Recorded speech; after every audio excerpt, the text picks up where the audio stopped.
We have got a fantastic panel for you, which I'll introduce now. We have immediately closest to me, Ragini G Roy, Director of Global Programmes and Impact for the Centre for Big Synergy London. We have Oleseaden Lale, Sustainability Manager for Wilson James. We have Julie Owst, Head of Sustainability at Bidfood. And finally, on the end, we have Sarah Watt, Sustainability Change Leader for Gartner. You're very welcome, all of you. Thank you for joining us. Apologies for running slightly late, but we will get started nice and quickly. Again, we will come to your questions at the end. So, I'll put this one out to all of you to begin with, and it's well, we'll start with a huge question. Why not? Let's go from the start.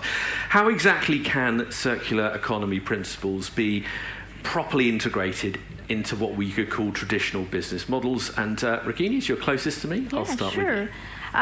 It is an important question that needs to be answered, and it is a tough one as well, because at the end of the day, businesses, although we think that they are transitioning well, we could understand from our consumer feedback as well as from while talking to lots of businesses that's an uphill struggle. And there are various factors why it is an uphill struggle, because of course till now the definition of business has been very different from what we are facing at the moment.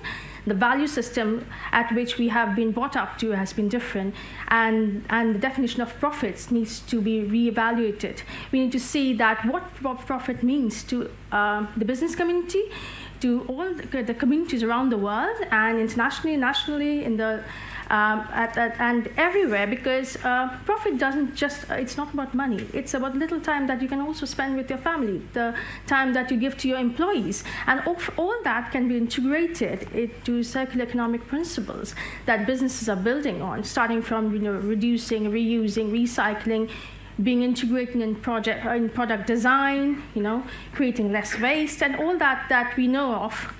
Within that, also giving that the value for profit is also about the planet, its people. That is, I think, where the solution lies. Businesses need to understand that, we know there's initial investment will be higher. It will be a tough world for us. It's a road not taken. So we're all in it together. And so it is important we do it well, do it together, and fight it out, because there are huge benefits for it. And the first important benefit that we see is, other than just looking at the economic benefit, it is also the environmental benefit, and more so the brand positioning. If you are a business which is finally switches to become circular, your brand position is massive. Your customer loyalty will increase with time, because we are a consumer-focused organization talking to thousands and millions of people every day. And what we see is consumers are actually moving in the right direction. They're asking for products that are sustainable. So there's a huge benefit for businesses to become circular at the end of the day. Yeah, when there's that consumer interest, that's half the battle. Same question, I'll pass it down the line. Yeah, I think from my perspective, how circular economy can be integrated into business as we know it. I think just a broad spectrum of approaches that could be taken to achieve the level of integration we are looking for. But I think a key area would be in product design.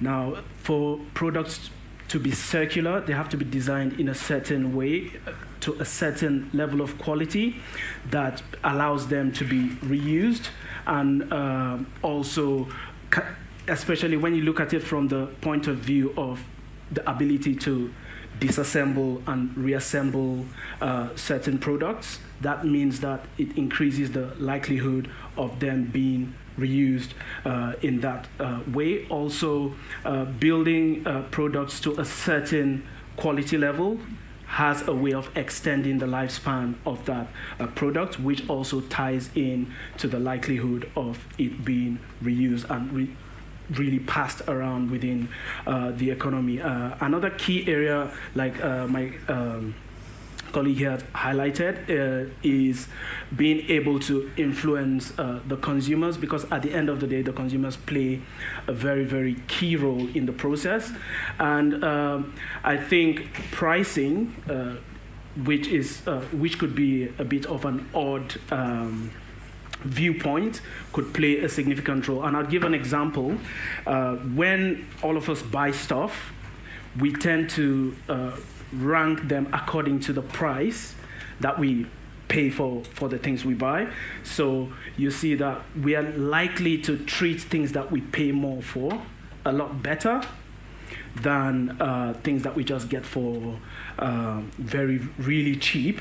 So that also has a role to play and would really influence the perspective we have in our relationship with the products we buy. So for instance, you see stuff like when people spend a lot of money buying items that they feel has a good resale value, you see, we tend to take care of those things better because we've got a mindset that the end of the use of that product which we have is not something that's going in a bin, because we want to sell it for as high a price as possible.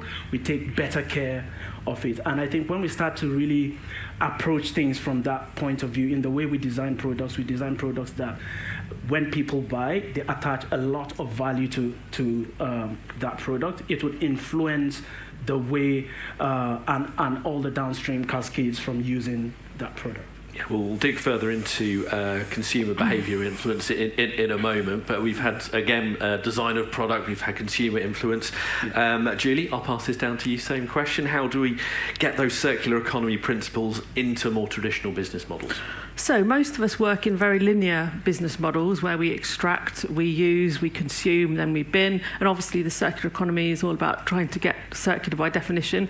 And I'm a pragmatist, and I'd really like to recommend, if you go on circularitydeck.com, I don't work for them, I'm not sponsored by it, but it's a tool I've used both in an academic capacity and planning to use it at work with our procurement teams. But basically it's a set of cards, and you can also have PDFs, so it's free, but basically it's taking all the principles of the circular economy in terms of reducing your raw material inputs, narrowing the input, prolonging the life of the product, or it looks at the waste as well, and then it ideally looks at regeneration, because we should ideally be looking at regenerating, because if you equate the way we consume to using a credit card, we are maxing out the credit card with no plan on how to repay the planet that sustains us. So it should ideally include some regeneration principles. But basically, there's about 50 cards. It's brilliant for running kind of an ideation workshop for saying, what product are we selling? What problem are we trying to solve in the world? How can we do it? How can we use less material?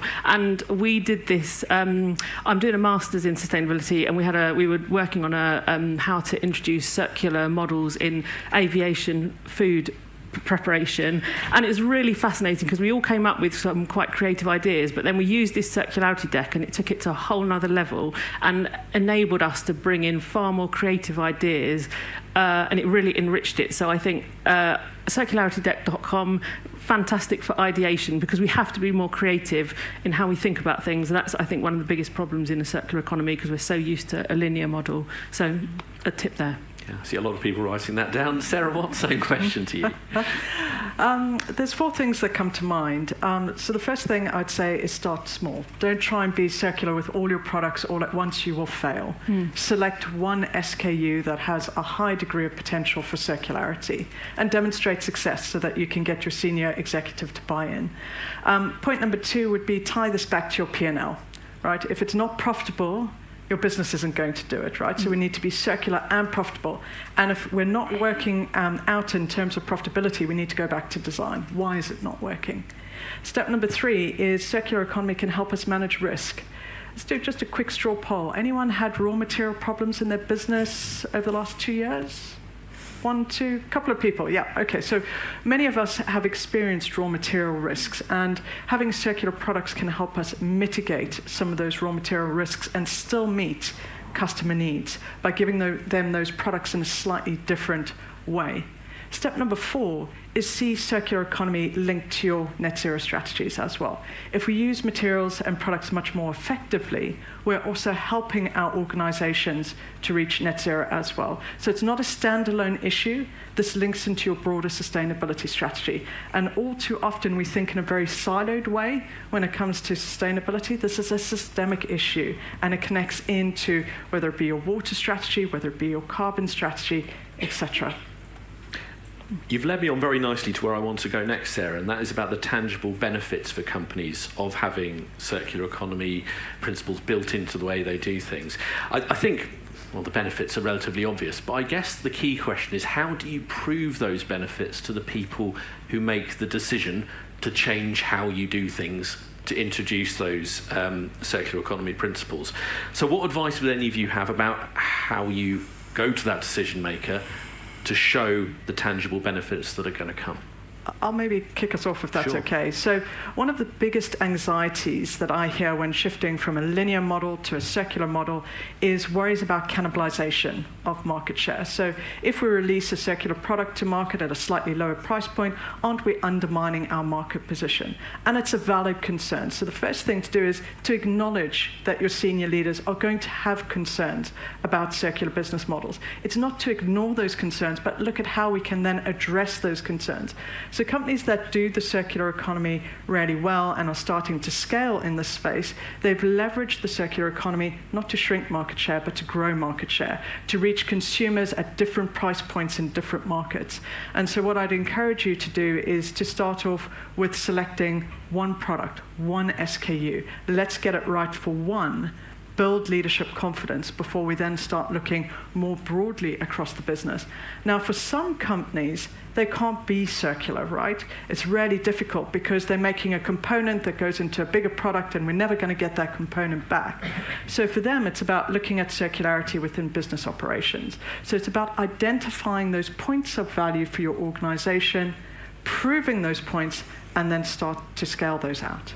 I would just like to add to what Sarah said. It's another aspect that businesses should be looking at is collaboration, which is hard because we are all competitive and we know that it's a difficult terrain to tread on. The reason is, I'll give you an example of the Kohlberg model, which is a Danish model which comes from my sector, which is pharmaceuticals, where I've worked in for quite a few years. And what has happened is a lot of big companies and small companies have come together, and what they have done is embedded circularity but through collaboration, and collaboration in an interesting manner, which is just like a supplier-customer thing, where they are sharing resources. So one person's waste becomes another person's substrate. And considering pharmaceuticals being a very regulated industry and highly competitive, but collaboration has been possible. And lots of businesses, they are like 120 billion pounds turnover businesses, have come together and they are helping smaller businesses to come into the community and exchanging ideas. And the first thing that has motivated and the outcome has been transparency. Although they have highly regulated IPs, but still they have shared the issues that they have been facing and the problems that they have been tying with, and they are coming together. They're sharing water resources, they're sharing energy. So one person's surplus energy, so one company's surplus energy is being given to the other. So as a community, they have really done well, and they have saved the planet a lot of carbon.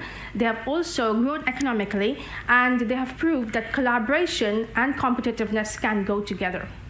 And that could be a great solution for all industries. If it can happen in pharma, it can happen anywhere.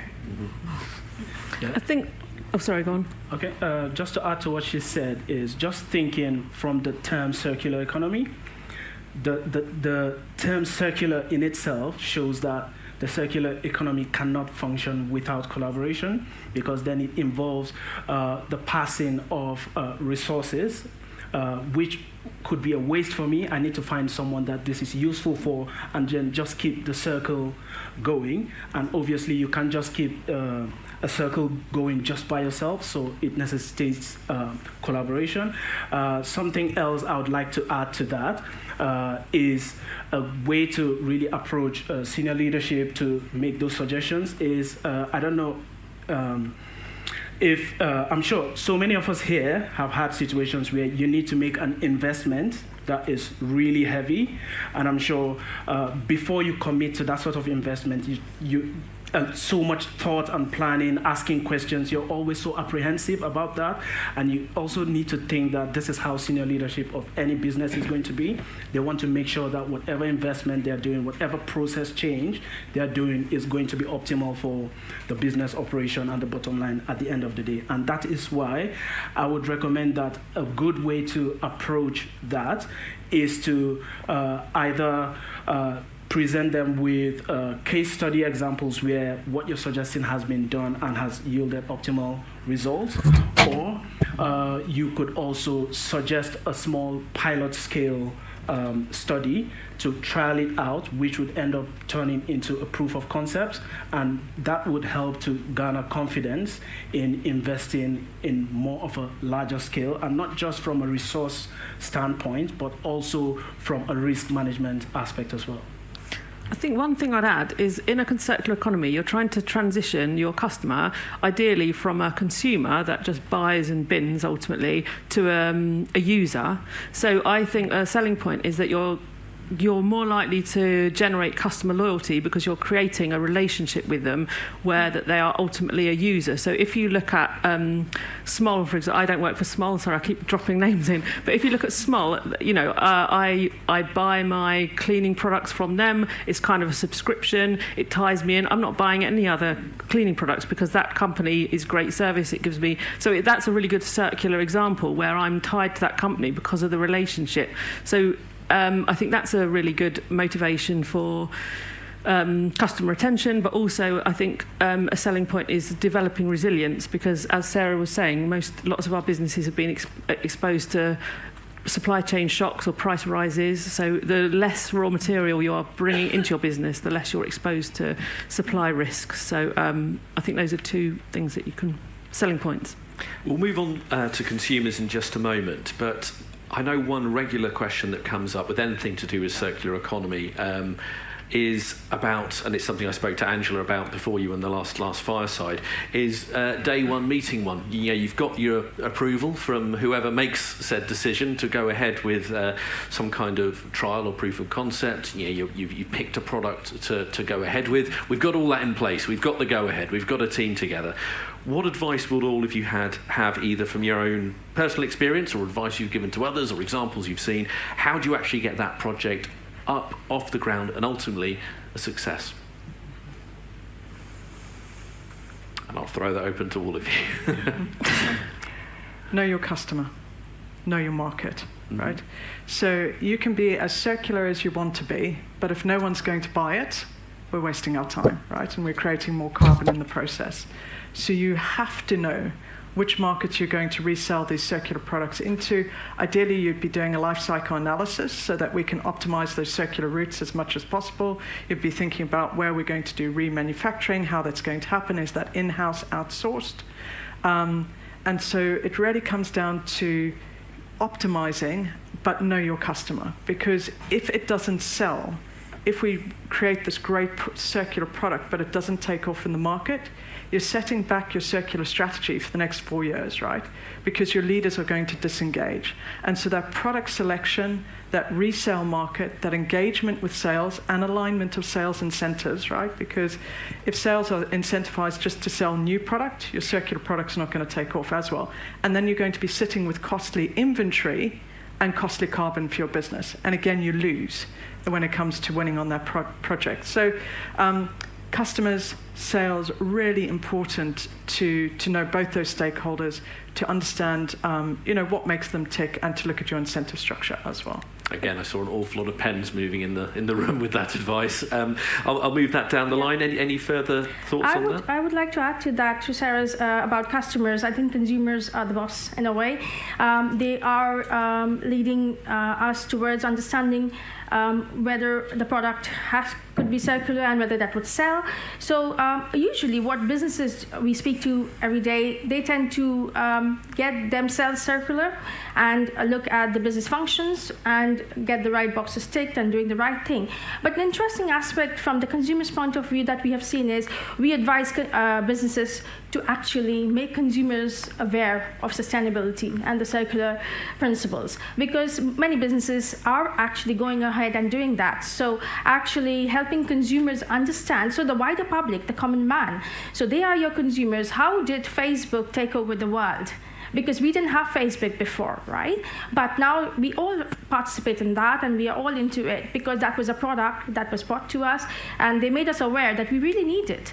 So if we let our consumers know that they actually need this, and consumer education and awareness is crucial. Businesses have to go out of the way, so big and small businesses, and help educate the consumers. And that is the way forward. Because, for example, we do the world's biggest sustainability film festival at UNCSO. And that is actually helping brands, businesses, as well as filmmakers communicate sustainability through films, through visual images, and that is educating millions of people. So we have reached 8 million people in 90 countries actually, and it's an amazing thing what we are seeing, that films where people have shown that there is a school on a boat in a flood-prone area in one part of the world have actually inspired another person to open a small library in their own city and on a bus, so which is amazing. So real changes can happen when consumers get inspired. They will go and buy your product because now they know what is the value for it. So consumer education, you've had knowing your customer, all good advice. Yeah, just to add to that, I think a very good start point from my perspective would be that initial supply chain engagement, not just with your suppliers, but also you have to think of what happens downstream, your customers and all of that. Get them involved in the conversation, let them know this is what we're looking to do, just in a way as a sort of feasibility assessment. And then this should be followed by like a pilot project, which should not be run on a company level, but if possible, look at how to reel in your entire supply chain to the pilot project.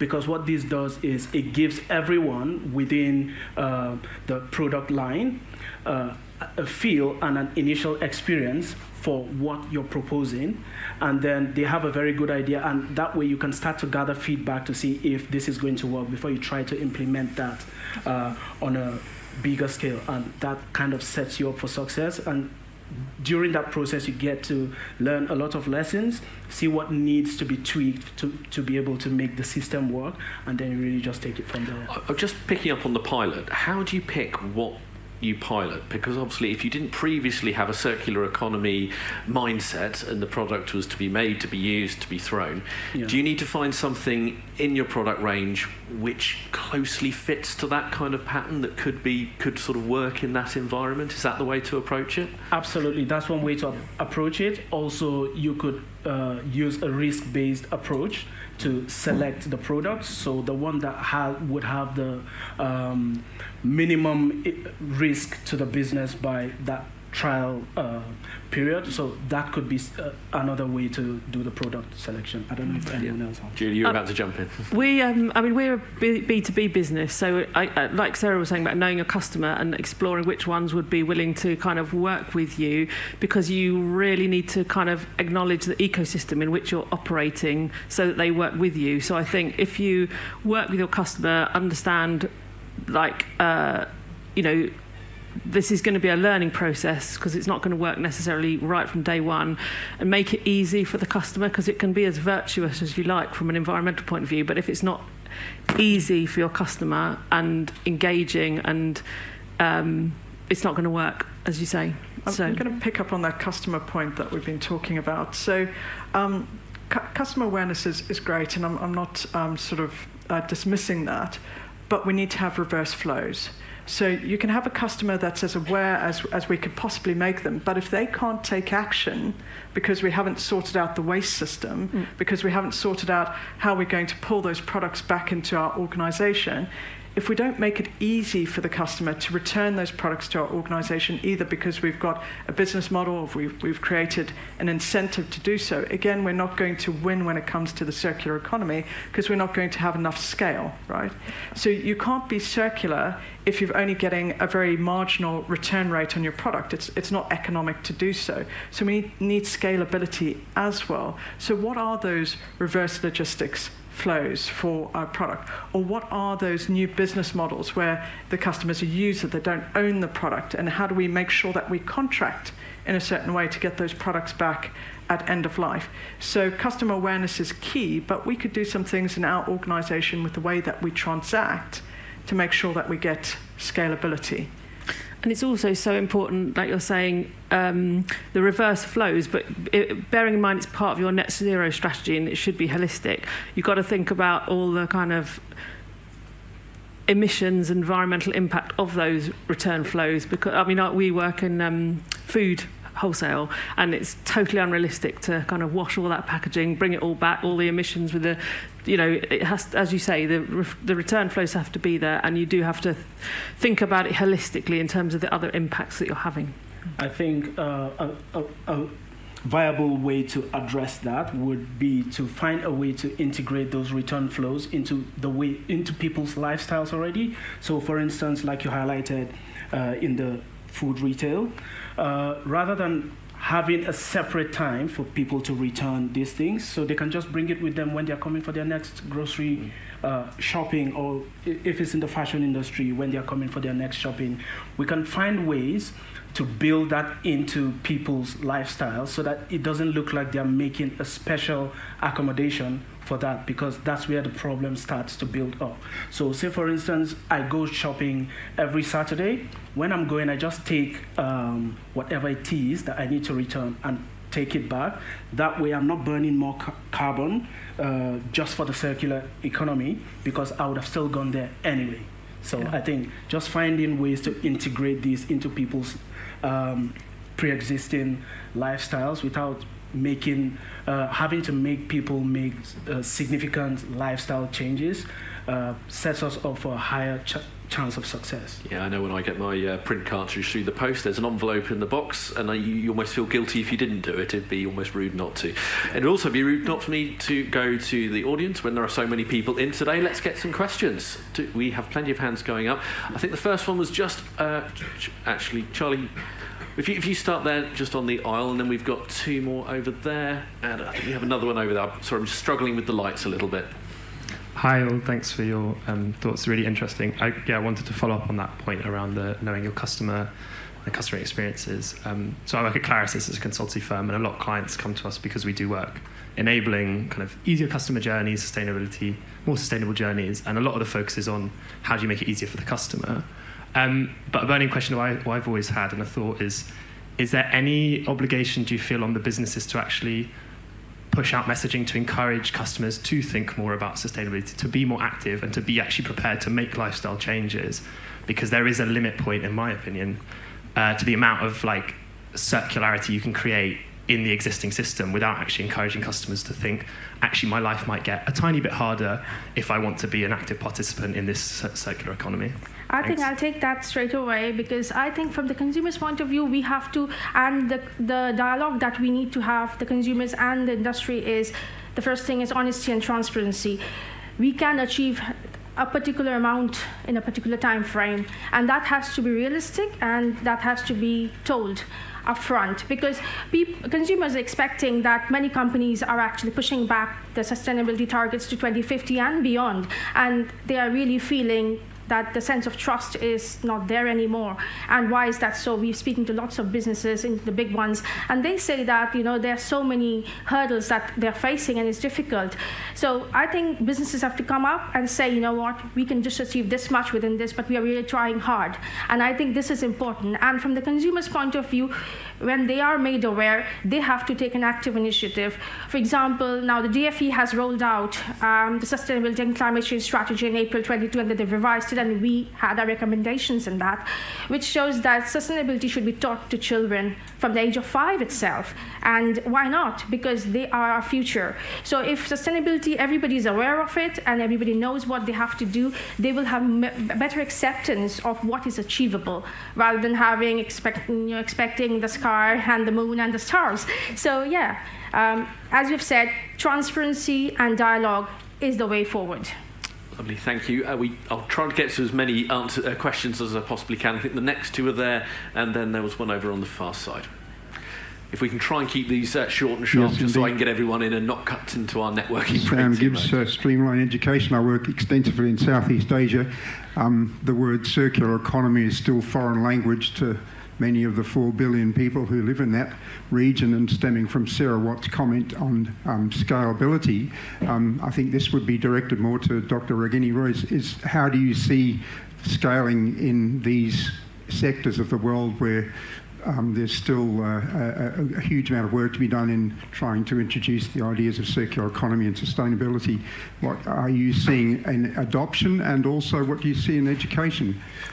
Yeah, it's a great question, and we face it a lot. We do a microplastic-free 2030 projects in Southeast Asia and India specifically, where most of the plastics are being created. It's one of the 4th largest producer and polluter of ocean plastics, because the situation is that people are given plastic free of charge, and they're just getting it and they're just binning it, and all the governments are really trying to ensure that we can prevent that, but the circular economy and sustainability doesn't work if there's no food on the plate, So the way is forward for those, nations and developing world is that, and for us as well, is communal wisdom.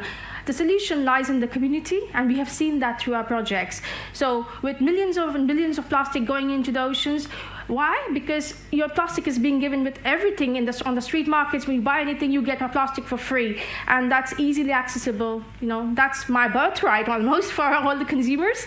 But when we speak to the mums and the people who have done sustainability in their own way in the past, they say, no, you don't need to get a plastic bag all throughout. What you need is just carry quite a few small bags, and then go to the market, have a bag for vegetables, have a bag for the pulses, and you won't have the problem. You don't have to ask for a plastic bag, and we can solve the problem right away.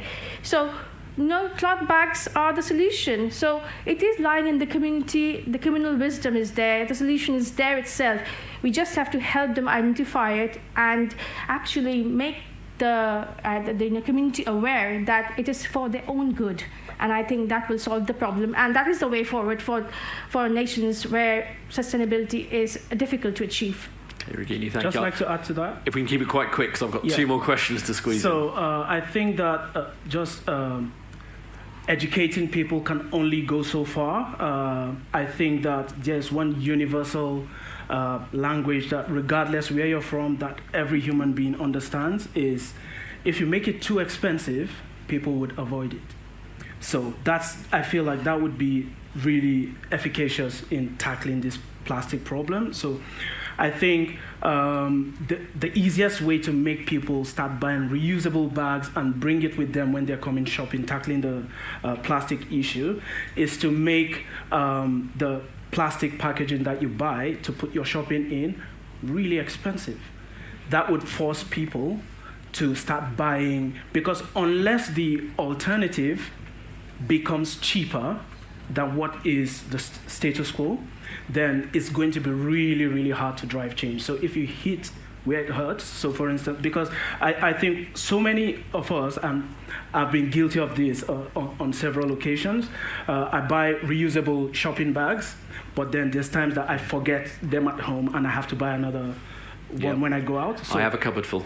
Yeah. So if you know that by the time you get to the store, you're going to pay a ridiculous amount to get packaging bags, it would force you, even if you're on your way and you remember, you'd go back and get. Yeah, that's one solution. We really are up to time, so afraid I can only take one more question. If we keep this as quick as possible, and if whoever takes it, if we can keep it to 30 seconds, I'd be very grateful, because I'm getting people waving at me to wrap up.